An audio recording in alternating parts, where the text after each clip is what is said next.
¿Y qué decir de nuestra madre España? Este país de todos los demonios, en donde el mal gobierno, la pobreza, no son, sin más, pobreza y mal gobierno, sino un estado místico del hombre, la absolución final de nuestra historia. De todas las historias de la historia, la más triste sin duda es la de España, porque termina mal. Como si el hombre, harto ya de luchar con sus demonios, decidiese encargarles el gobierno y la administración de su pobreza.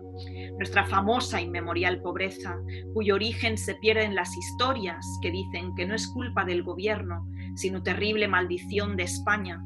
Triste precio pagado a los demonios con hambre y con trabajo de sus hombres. A menudo he pensado en esos hombres, a menudo he pensado en la pobreza de este país de todos los demonios, y a menudo he pensado en otra historia, distinta y menos simple, en otra España en donde sí que importa un mal gobierno. Quiero creer que nuestro mal gobierno es un vulgar negocio de los hombres y no una metafísica, que España puede y debe salir de la pobreza, que es tiempo aún para cambiar su historia antes que se la lleven los demonios. Quiero creer que no hay tales demonios, son hombres los que pagan al gobierno, los empresarios de la falsa historia.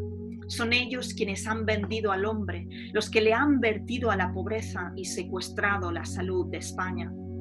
Pido que España expulse a esos demonios, que la pobreza suba hasta el gobierno, que sea el hombre el dueño de su historia. So I just wanted you to see that poem because it exemplifies exactly what we've been saying, how amazingly skilled Hilde Biedma was at presenting something that sounds, you know, like a conversation, like a narrative tone, but has behind it an amazing, masterful manipulation of verse. So this is the poem. You've got the translation in the folder in Dropbox, but Apología y Petición, this poem, you can see it on the screen. Can everyone see it? Yes. Yes, great. So this poem is a sextina. I don't know if you've ever heard of this sort of composition. A sextina is a fixed verse form that consists of 6 stanzas of 6 lines each, and it's normally followed by a final stanza of 3 lines. You will see that more than a sort of rhyme, it's the words that repeat. So the end word in the first stanza, España, demonios, pobreza, gobierno, hombre, historia. These 6 words will reappear in a pattern throughout the poem. Wow. They are rotated in a very, very specific pattern. This sort of a stanza was invented, or it's attributed to Arnau Daniel, a troubadour from the 12th century. So we've got these stanzas with the lines, and I don't know whether I'll be able to explain this in English, but so basically, can you see me or not at all, or you only see? Yes. Yeah, no, Yes. I tried to work it out in my edition of the book. So basically, the pattern that it follows is, oh sorry, I've lost it now. So España in the first stanza, España goes to the second line in the second stanza. Demonios goes to the 4th. The 3rd, pobreza, goes to the 6th in the second stanza, okay? And the spaces that then are left in the lines in the 2nd, 3rd, and 5th lines are filled in with the other 3 words, but in an inverted order, okay? And that is repeated, this pattern is repeated throughout the poem. I've put in there a sort of explanation on the side just to explain how everything goes. And in the final stanza of 3 lines, the 6 words are repeated again in the middle and the final parts of the line. So it's an amazingly, try to write a poem with this structure and see how it sounds. To achieve a poem that sounds, as a conversation with such a strict structure is amazing. When did he write this poem? Which year? I think this was in the final. Let me check. But I think this was decade or whatever. Yes. It was 1961, I think. Yeah, he stopped writing in 1974, but I think this was in the 60s. It was in 1961. Yes, because it was part of Moralidades, which was published in 66. Wow. So Franco was there. Wow. So because this poem is very political. I mean, it's amazing. It's very political, but it doesn't say, Franco is the one to blame. Sure. He's a master. Yeah, but he's even master, yeah, because it's a poem about the history of Spain. Amazing. Yes, exactly. Amazing. This is history. Is if you want to know something about history in Spain in such a short a piece of language, is amazing. The synthesis is wow. It's amazing. And did you see how it doesn't sound like he has to adhere to a very strict formula, doesn't it? It sounds quite it's like a narration. It's the story of something, but you've seen, or at least I've tried to explain the patterns that he was following, this very strict pattern of a sextina that forces him to use specific words in each lines. And he did this with such skills. Diana, I think that this is a too wide question, but which were his influences? Because you are talking about a structure which comes from you said 12th century, 16th century, I don't remember. But why this generation, this poet, decide to write about biography and experience? And I mean, which were which were his influences? Because I guess it was very, very innovative in this time. So. Yeah, remember I said on Friday that the poets of this generation did agree with the previous generation, so Blas de Otero and all the generation of 1936, in the sense that they needed to do a social poetry. So that poetry, it was the fight of comunicación contra conocimiento, and for the previous generation, poetry needed to communicate something, a message, that was it.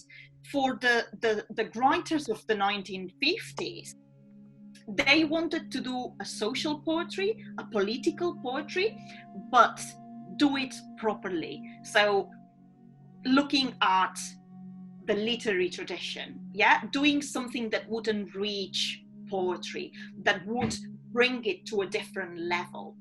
And obviously, let's not forget that, the authors of the 1950s, because of their wealthy backgrounds, were able to enjoy an education that very few people in Spain had. So Jaime Gil de Biedma read widely. Like, if you look at, I've got, I think, Al pie de la letra somewhere in here, he writes about Eliot. He writes about the English romantic poets. So his influences were wide-ranging. He absolutely loved the generation of 27.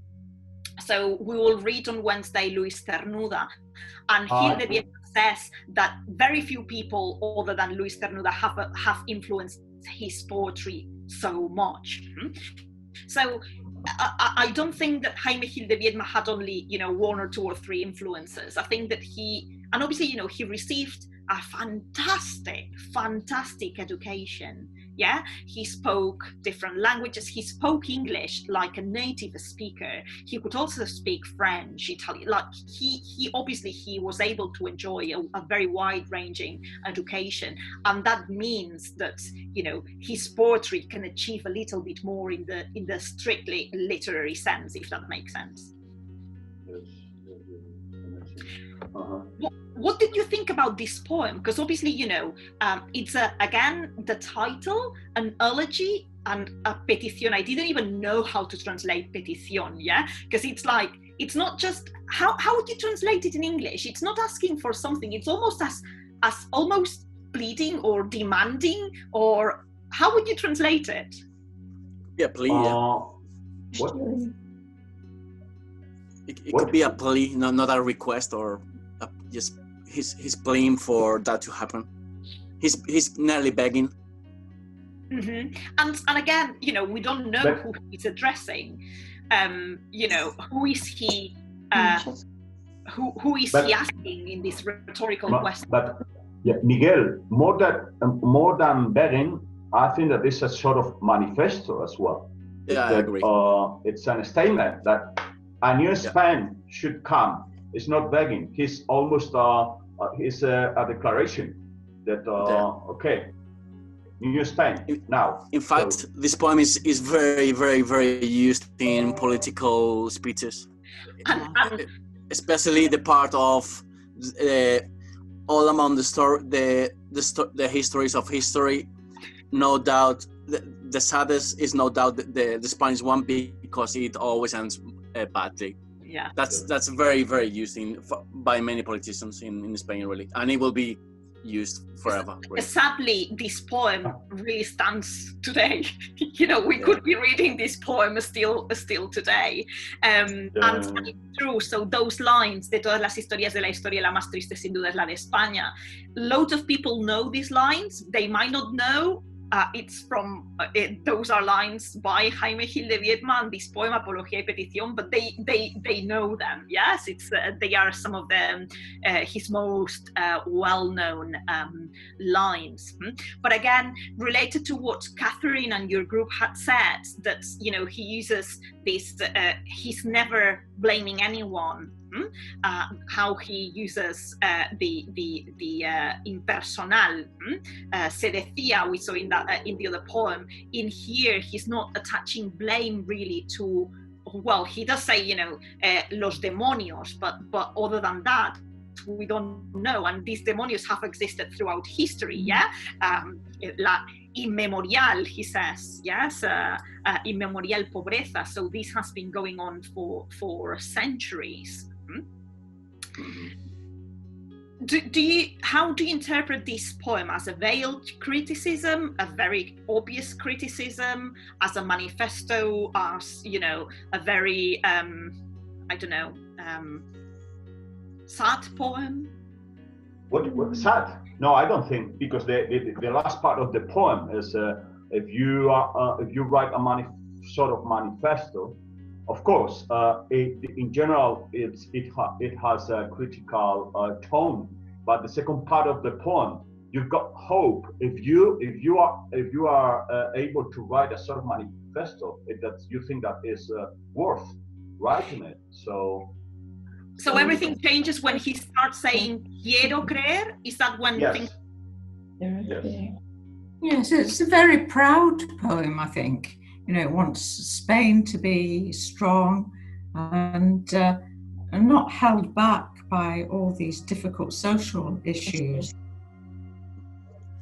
I also think it's angry, isn't it, as well? I see it as an angry poem. This thing about it's men who are paying the government. These are the promoters of false history. There's a lot of anger there. Yes, absolutely. And the fact that it's an angry poem, you can see it in the second line, este país de todos los demonios, which is an expression in Spain to say this blasted country. Yeah, so it's how he plays with the words. It's not just demons or the devil, but it's this expression of a blasted country, which made my translation, you know, if you've got time and you want to attempt to translate the poem, please go ahead, because I just couldn't do Wow, translating poetry is wow. I gave up trying to keep the final word. It was impossible. I just gave up. Diana, translating poetry is rewriting. It's really difficult. This has, absolutely. I also think he uses some lines that are that people use. I think the poem is, it captures some lines of Spanish fatalism, but at the same time, it fights against it, especially at the very end, because saying this bloody country or whatever, and at the end asking for or talking about how things should be is a way of fighting fatalism, which is a very common thing in Spain, or that's what he says at least. I completely agree with you, Miguel, because I think that fatalism is part of our culture, and for that reason, the second part of the poem, it's from my point of view, it gives you hope, because I completely agree with. I would repeat what you have said. Yes. Yeah.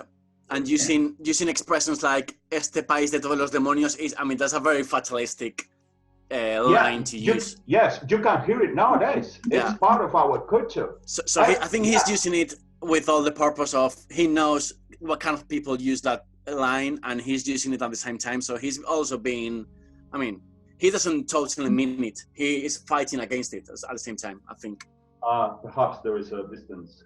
I really agree with Miguel Angel. I think he nailed it when he said about the fatalism, because I think this fatalism is really easy to settle down, no? To accept this abuse of the power, and so he's trying to wake up to the poor people, not accepting this fatalism, but demanding something else, demanding more. No problem. Okay, everyone. See you on Wednesday. Thank you so much for staying for an hour and a half, and apologies for the technical problems that we've had. Thank you very much. Thank you so much, Diana. Thank you. Bye. Bye-bye.